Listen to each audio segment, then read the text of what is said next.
Hello and welcome to Act on Campus vidcast podcast number 10 for the 30th of April 2010. You've got your president and show host Rick Giles here, talking about disasters today.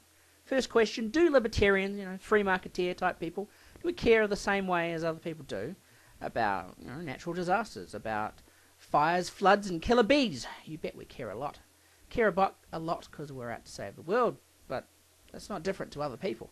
We've got the same kind of interest in saving species and saving the whales, stopping plagues, dealing with toxic substances, rising sea levels as you do, you statists out there. It's just that we've got a slightly different way of dealing with the problem. So please don't let it be said that we don't care about the same things. It's just that we believe in a free market solution. It's a different solution, but it's just as legitimate. We're not fobbing anyone off.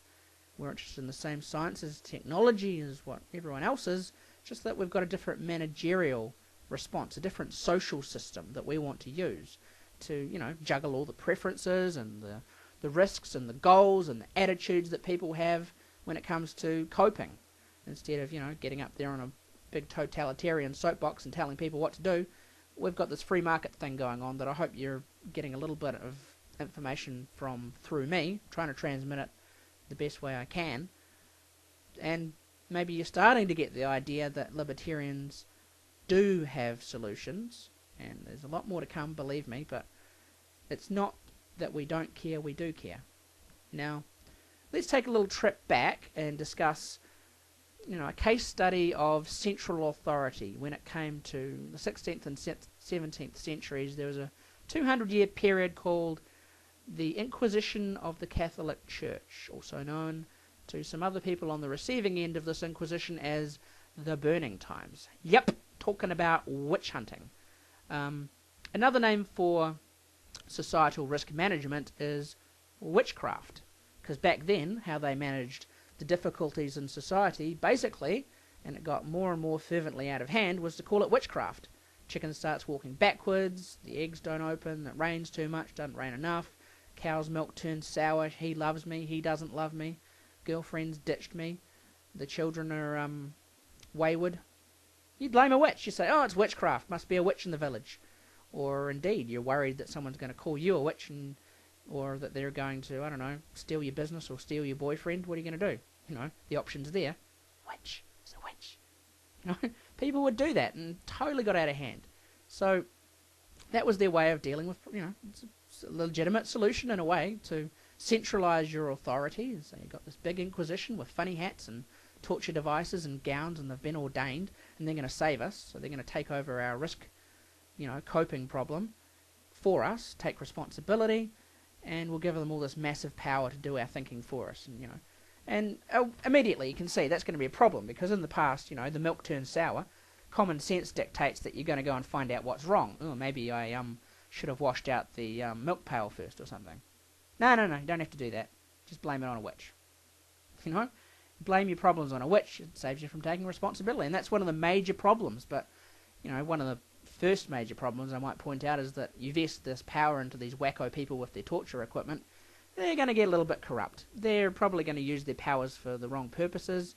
And it's going to be pretty easy to do a cover-up too. And anyone who comes after you, you just call them a witch, and lock them up and give them the test and torture them to hell. So, yeah. Ripe for corruption. Now, another little problem, people forget, Institutional knowledge dies when you don't use it. You get a bit rusty, you get a bit forgetful, you get a bit of an amnesiac if you haven't done something for a while. I just tried to play chopsticks on the keyboard upstairs and kind of couldn't remember because I haven't done it for a while. Suppose someone cooked meals for me for 20 years. What's going to happen to me on the 21st year?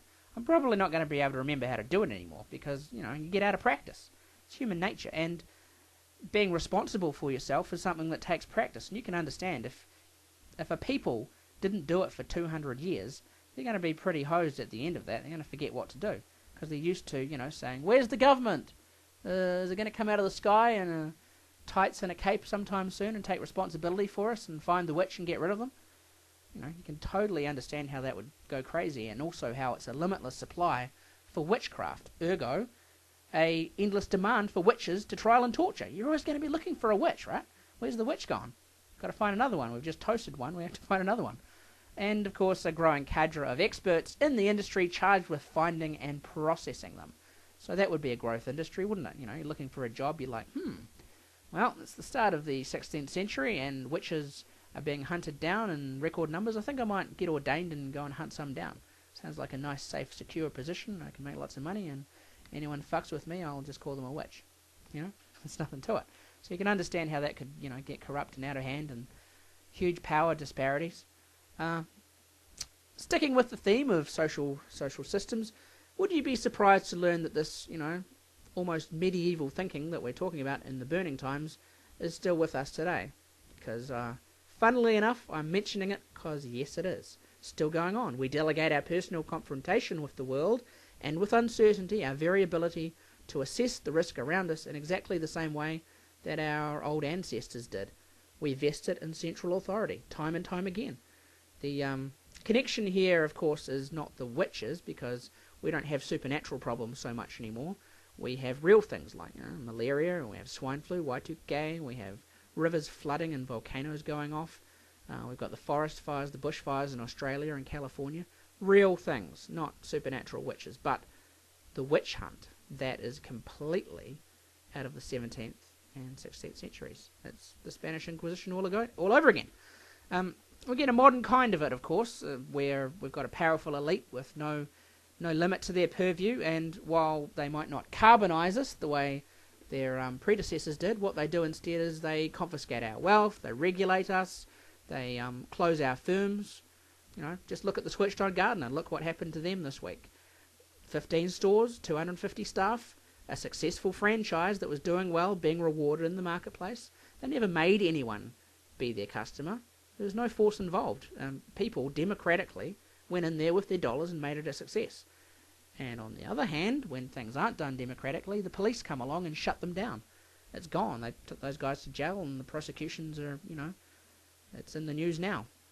So, look at the difference. Look at how force comes along, and can you see that it's a little bit of a similarity between the old witch hunts? They're looking for these, looking for these people and blaming them for our problems, for our drug problems. And to take another example, the emergency services. We had serious problems with the 111 system. I think it was last month, right? Panic and alarm because the system went down for a few hours in the morning. The very skills that were institutional knowledge for the settlers and for the pioneers of New Zealand, we've lost them. How have we lost them? What did they have? They had a 111 system of their own, when we were pioneering New Zealand. It was called a community. It was called neighbours. It was called a parish. It was called friends. You go to the neighbours and you get a hand from them. They're in trouble, you go and help them. That's what their 111 system was. Today, you probably don't even know your neighbour's name. You probably don't hang out with them. A lot of people don't.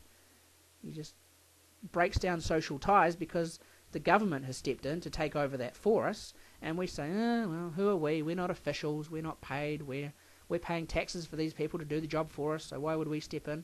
And of course it atrophies. It becomes induced amnesia. Like I'm talking about getting rusty with knowing how to cook meals or knowing how to take responsibility. Of course you do, because the government's doing it for you. And if you think that, okay, well, I'm paying taxes for them to do it, but I'm going to do it, take responsibility anyway, so many times you can't. It's not just their attitude, but they will defend their patch literally. Just try setting up your own currency, your own passport, your own police force. See how long you last. Now, seriously, I realise that I haven't really gone too deeply into free market solutions. I spent a lot of my time pointing out how relying on the government makes us all sitting ducks who can't remember how to look after ourselves, and that a few of us become seek and destroy targets for the modern witch hunters. And if you're a smoker, you're probably nodding your head right now because your excise tax that you're paying for us is just gone through the roof again. So do you feel like a little bit of a witch that's being hunted? Wouldn't be surprised if you were. Yeah, but in the next show, I'll spend more time on my alternative social system, the free market, the one we all use for most things right now, actually. But the take-home message from this podcast is to think twice before inviting official people to run your life for you.